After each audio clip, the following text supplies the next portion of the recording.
If you want to download your account data from DoorDash, follow these simple steps to ensure you have all your information saved securely. Step 1. Log into your account.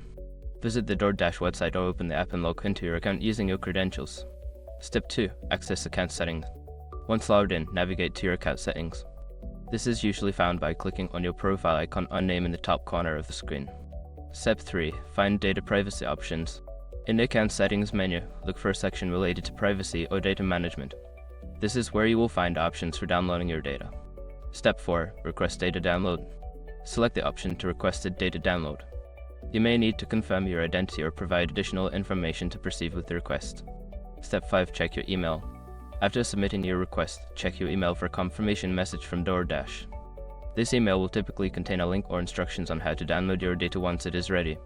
By following these steps, you can successfully download your account data from DoorDash. Make sure to keep your information secure and review it regularly.